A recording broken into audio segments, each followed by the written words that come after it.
Thank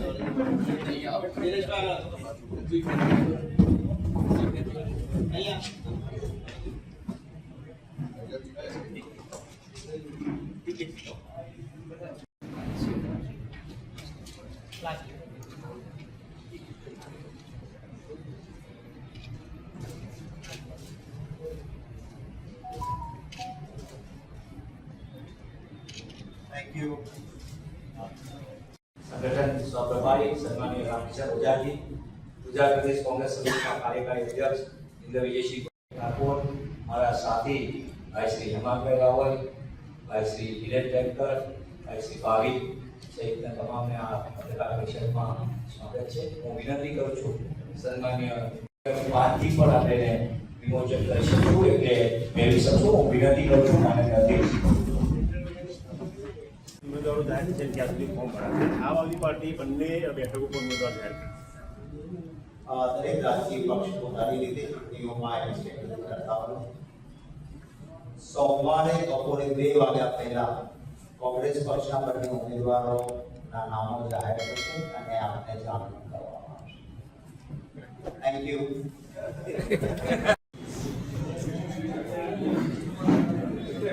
thank you ને ભાઈ। Okay હકીકતો માહિતીને બદલાતા પ્રવાહ પહોંચાડવા માટે છેલ્લા 20 વર્ષથી જેમણે ભગીરથ કાર્ય કર્યું છે એવા અમારા પ્રદેશ કોંગ્રેસ સમિતિના મુખ્ય પ્રવક્તા અને ભાઈ શ્રી મનીષભાઈ, એઆઈસીસીના સેક્રેટરી રામકિશન ઓઝાજી અને શૈલેષભાઈ, હિંમતસિંહભાઈ અને દિનેશભાઈ અને રવિજયસિંહભાઈ, વિમલભાઈ, હેમંતભાઈ, હિરેનભાઈ, તમામ हमारा આગેવાનો અને પત્રકાર ભાઈઓ અને બહેનો, કોંગ્રેસ પક્ષે હંમેશા રાજનીતિની સાથે સાથે એક રચનાત્મક કાર્યક્રમો માટે પણ પહેલ કરી છે અને એના માટે સતત પ્રયત્ન કર્યો છે। ગુજરાતમાં લાંબા સમયથી સત્તામાં નહીં હોવા છતાં વિપક્ષમાં રહીને પણ ગુજરાતના યુવાનો, વિદ્યાર્થીઓ, એમના વાલીઓને એમના બાળકોની ઉજ્જવળ કારકિર્દી મળે એટલા માટે જે માર્ગદર્શન મળી રહે એવા ઉમદા હેતુ સાથે આજથી 20 વર્ષ પહેલા સરકારે કોઈ પહેલ નથી કરી પણ વિપક્ષ તરીકે કોંગ્રેસ પક્ષે પહેલ કરી હતી। એમાં પાયાનું જો કોઈનું યોગદાન હોય તો ડોક્ટર મનીષભાઈ જોશીનું રહ્યું છે। 20 વર્ષથી એ બદલાતો સમય છે। બદલાતા પ્રવાહમાં નવા આયામો, નવી દિશાઓ, નવા શૈક્ષણિક કોર્સ, ધોરણ 10 અને 12 પછી શું એ વિચાર દરેક વિદ્યાર્થીના મનમાં હોય। એના સ્વપ્ન પણ હોય, એના વાલીઓની એની પાછળની ખૂબ મોટી અપેક્ષાઓ હોય। ત્યારે બદલાતા પ્રવાહમાં કઈ દિશામાં જવું, એ વિદ્યાર્થીની ક્ષમતા મુજબના કયા કોર્સમાં એને એડમિશન મળે તો એની ઉજ્જવળ કારકિર્દી બનાવી શકાય। અને સાથે સાથે જ્યારે એના ભણતર પછી જ્યારે બહાર આવે ત્યારે એને નોકરીથી લઈને વ્યવસાયથી લઈને એ જે સબ્જેક્ટ છે, જે ફિલ્ડ છે એ ત્યારે અસરકારક રહેશે કે કેમ એ બધી ચિંતાઓ, બધી માહિતી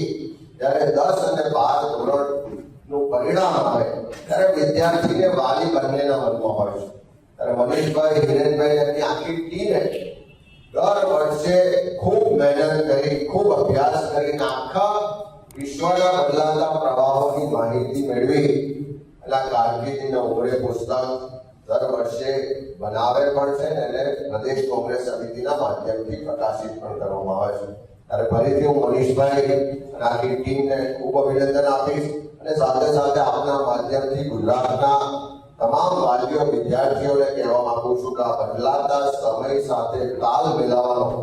ઉજ્જવળ કારકિર્દી માટે નવી દિશાને સોપાન નક્કી કરવા માટે આ પુસ્તક તમને ખૂબ ઉપયોગી થશે। એ હાર્ડ કોપીથી લઈને એની સોફ્ટ કોપી પણ પ્રદેશ કોંગ્રેસ સમિતિ ખાતે ઉપલબ્ધ થાય, એની વેબસાઇટ પરથી સોફ્ટ કોપી મેળવી શકાશે। ત્યારે વધારેમાં વધારે વિદ્યાર્થીઓ, વાલીઓ પુસ્તકના માધ્યમ ખાસ એક ચિંતા હંમેશા કોંગ્રેસ પક્ષે કહી કે એજ્યુકેશન ફોર ઓલ અને એની ચિંતાના ભાગરૂપે એજ્યુકેશન લોન સરકારની કઈ કઈ યોજનાઓ જેમાં વિદ્યાર્થીને વાલીઓને જે ચિંતા હોય છે મારું બાળક ભણીને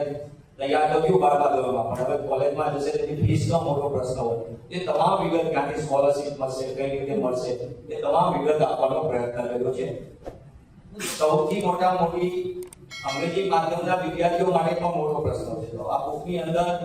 213 પેજની આ બુક છે એમાં અંગ્રેજી માધ્યમના વિદ્યાર્થીઓને પણ માર્ગદર્શન મળેની વિગત આપવામાં આવી છે અને સાથે સાથે QR કોડથી આખા કોઈ પણ જગ્યાએ સરળતાથી પોતે પુસ્તક ડાઉનલોડ કરી શકે એવી વ્યવસ્થા પણ કોંગ્રેસ પક્ષ દ્વારા કરવામાં આવી છે માનનીય પ્રદેશ અધ્યક્ષશ્રીને જ્યારે વિનંતી કરી કે આ પુસ્તકનું વિમોચન એમને સૌથી પહેલા કીધું હતું કે આ પુસ્તક સરળતાથી સામાન્ય માણસના મોબાઈલમાં કેવી રીતે ઉપયોગ થાય કઈ રીતે કરી શકાય અને સાથે સાથે વિદ્યાર્થીને વાલીઓ માટે અલગ કોર્સ માત્ર એન્જિનિયરિંગ અને મેડિકલ જ નહીં પણ એના સિવાય અનેક કારકિર્દીઓ એવી છે કે જે સૌને ઉપયોગી થઈ શકે અને એ માહિતીના આધારે જો એ અભ્યાસક્રમમાં જોડાય તો એને એનું ઉજ્જવળ ભવિષ્ય બની શકે એની વિશેષ ખ્યાલ રાખવામાં આવ્યો છે આપનો સૌનો ખૂબ ખૂબ આભાર મનીષભાઈ આપણે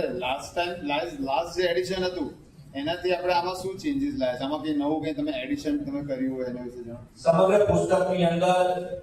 ધોરણ 10 અને ધોરણ 12 પછીના 100 જેટલા નવા પેજીસ સાથે ઉમેરવામાં આવ્યું છે ગુજરાત અને દેશમાં કૃષિ પછીના અભ્યાસક્રમો એગ્રીકલ્ચરના એના અભ્યાસક્રમ માટેની માન્યતા પ્રાપ્ત સંસ્થાઓ માટેનું પણ વિશેષ માહિતી આપવામાં આવી છે દિવ્યાંગ બાળકો માટેની પણ જુદા જુદા અભ્યાસક્રમો છે સર્ટિફાઈડ કોર્સિસ છે એની પણ માહિતી આપવામાં આવી છે અને ખાસ કરીને ઘણા લોકોને એવી તકલીફ છે તમે રેગ્યુલર અભ્યાસક્રમ નથી કરી શકતા તો વોકેશનલ અભ્યાસક્રમની પણ વિશેષ માહિતી આપવામાં આવી છે Indira Gandhi National Open University Doctor Baba Saheb Ambedkar open university સહિતના કોર્સિસની પણ માહિતી આપવાનો પ્રયત્ન કર્યો છે સૌથી અગત્ય માહિતી અતિ લેખ સ્વરૂપે કરવા કરતા સરળતાથી સમજ પડે અને એને વિશેષ રસ પડે રુચિ ઊભી થાય તો એ વેબસાઇટ પર જઈને